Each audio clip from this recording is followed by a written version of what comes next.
안녕하세요, 여러분. 소울 스토리타임에 오신 것을 환영합니다. 오늘부터 일본 미스터리의 거장, 히가시노 게이고 작가의 살인의 문 한 권을 시작합니다. 누구에게나 살인의 문은 열려 있다. 하지만 그 문을 넘어서는 순간 다시는 돌아갈 수 없습니다. 과연 그 문 너머에는 무엇이 기다리고 있을까요?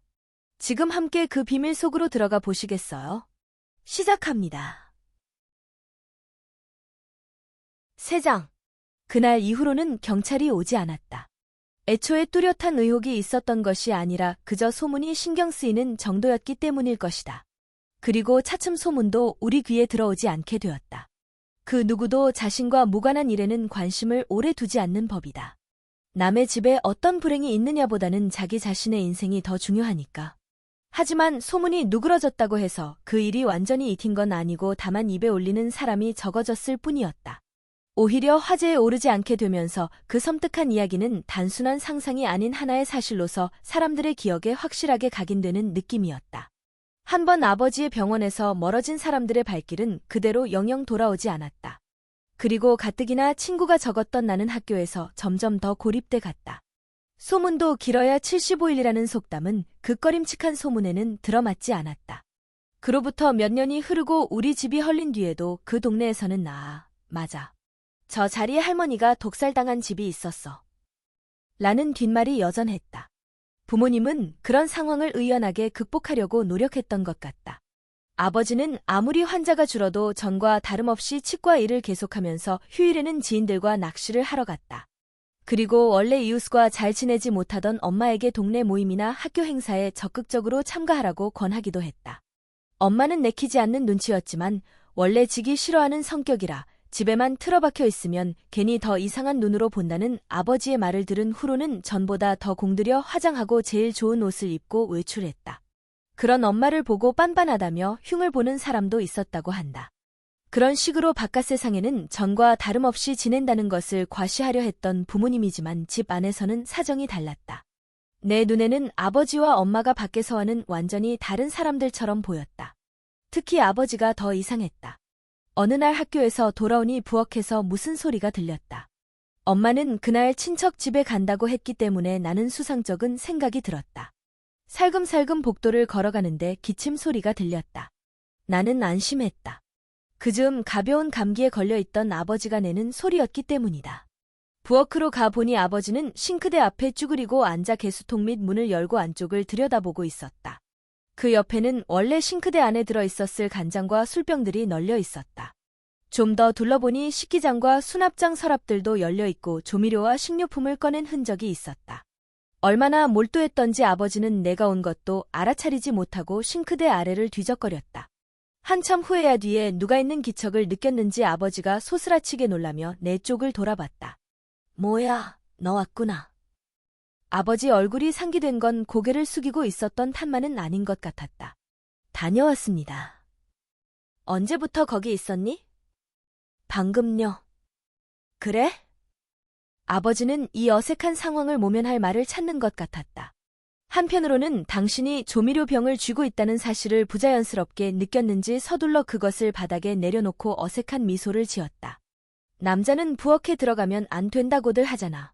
돌아가신 할머니도 그렇게 가르치셨거든. 그러니 뭐가 어디 있는지 도통 알 수가 있어야지. 뭘 찾으시는데요? 별건 아니고. 이거 말이야. 아버지는 잔을 기울이는 신용을 했다. 위스키를 사놓은 게 있을 텐데 못 찾겠다. 지금 위스키를 드시려고요.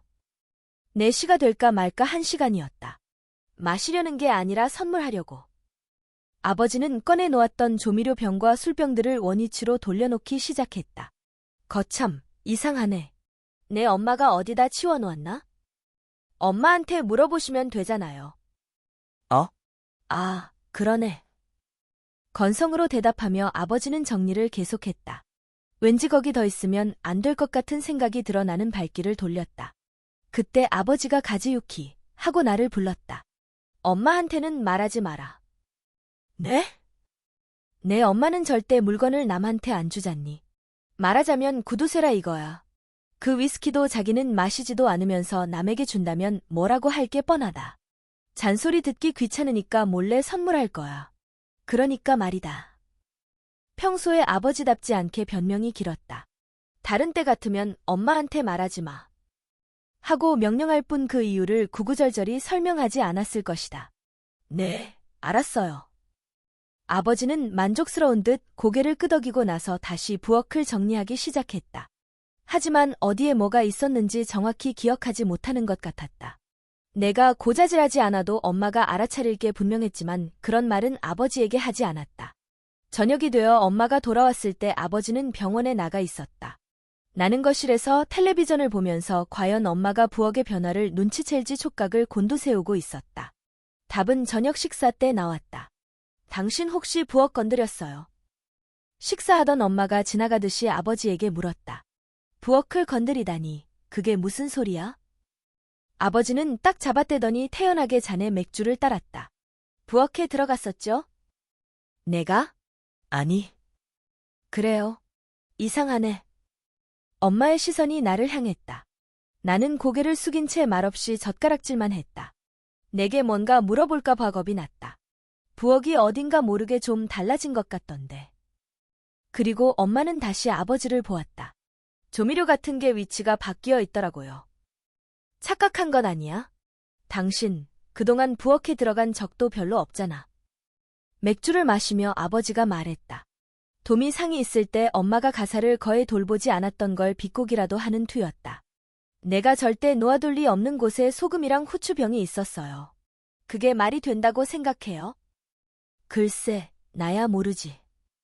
사실대로 말해봐요. 엄마가 아버지를 뚫어져라 바라보았다.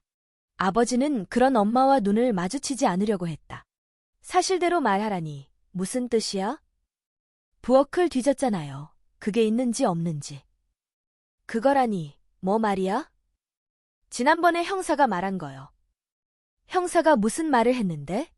하도 얼토당토하는 소리를 하기에 귓등으로 흘렸어. 그걸 지금 말이라고 해요. 뺀들뺀들한 아버지 태도에 엄마는 화가 치민 듯 눈초리가 사나워졌다. 당장이라도 소리를 지르고 싶은 걸 가까스로 참는 눈치였다. 그게 내가 옆에 있기 때문이란 걸 아는 나는 한층 불안해졌다. 한시라도 빨리 그 자리를 벗어나고 싶어 서둘러 밥을 먹었다. 식사를 마치자 나는 바로 옆에 있는 거실로 가서 텔레비전을 켰다. 그러나 화면에는 눈길도 주지 않고 벽에 귀를 갖다 댔다. 식탁에서 오가는 대화를 엿듣기 위해서였다.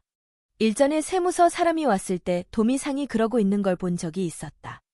의심하면 의심한다고 까놓고 말해요.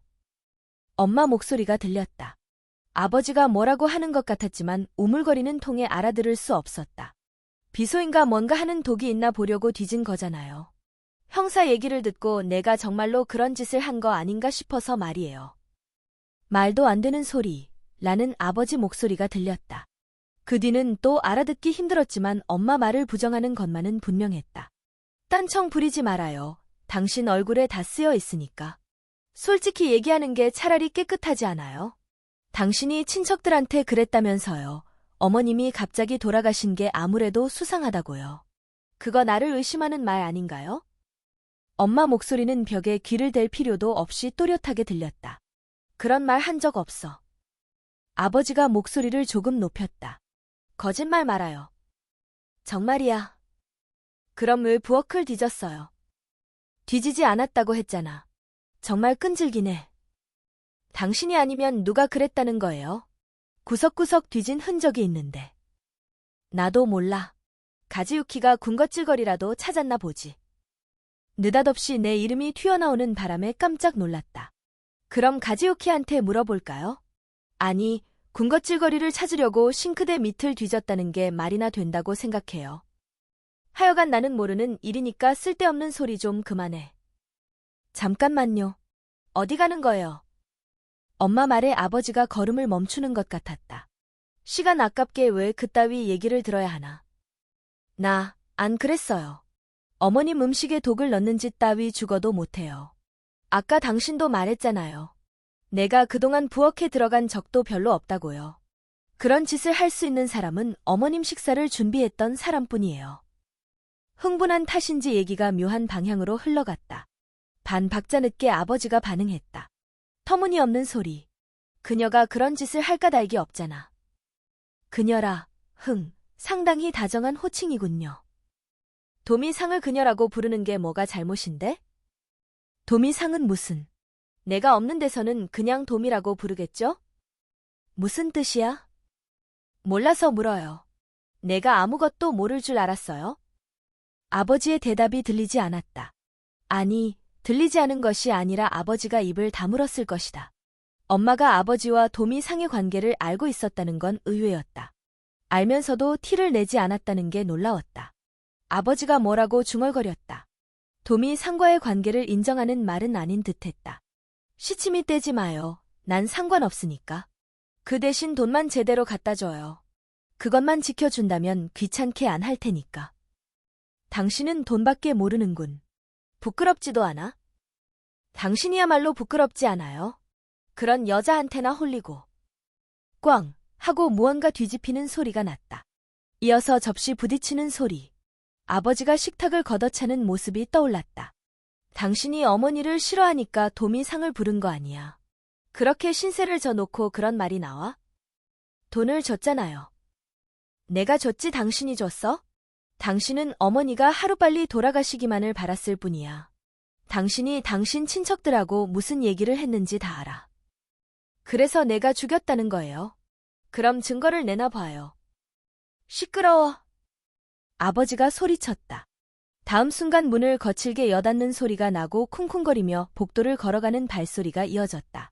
그 직후 벽에 대고 있던 내 귀에 꽝 하는 충격이 전해졌다. 뭔가가 벽에 부딪힌 것 같았다.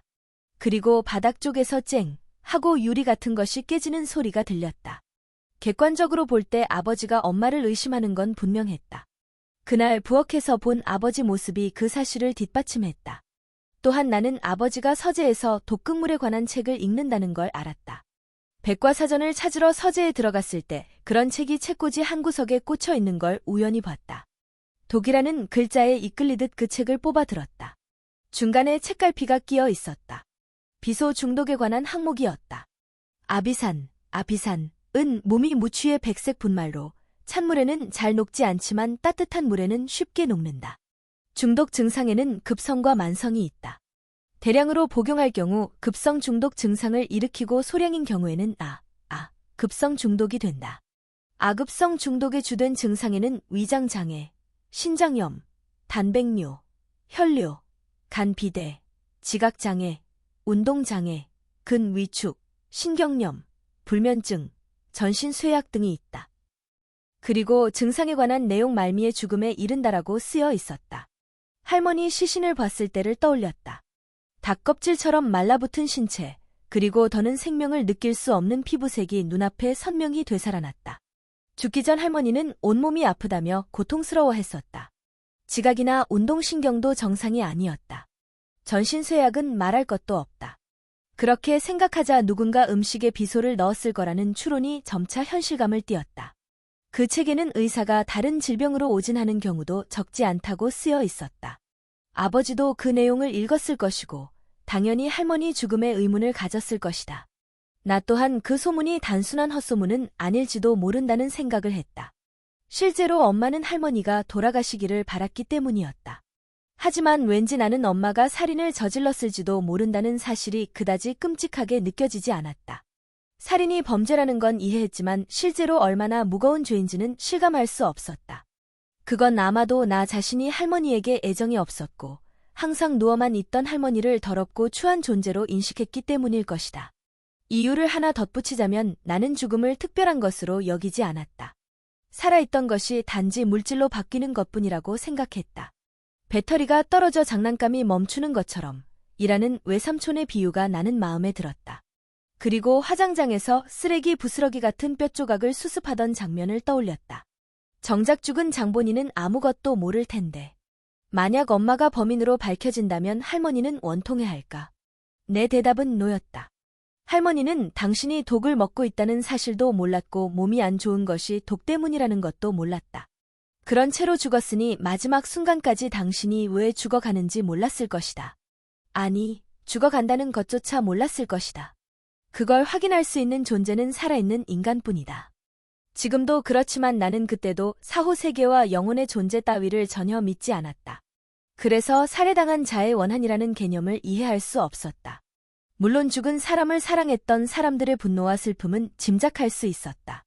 그러나 할머니 장례식 때 사람들의 표정이 그다지 어둡지 않았던 걸로 보아 그 분노와 슬픔이라는 것도 그리 대단한 게 아니라고 여기게 되었다. 오히려 당시 내 마음을 사로잡았던 건 사람을 죽인다는 게 과연 어떤 것일까 하는 호기심이었다. 할머니에게 독을 먹일 때 엄마는 어떤 심정이었을까? 음모가 성공했을 때는 얼마만큼 기쁨을 느꼈을까?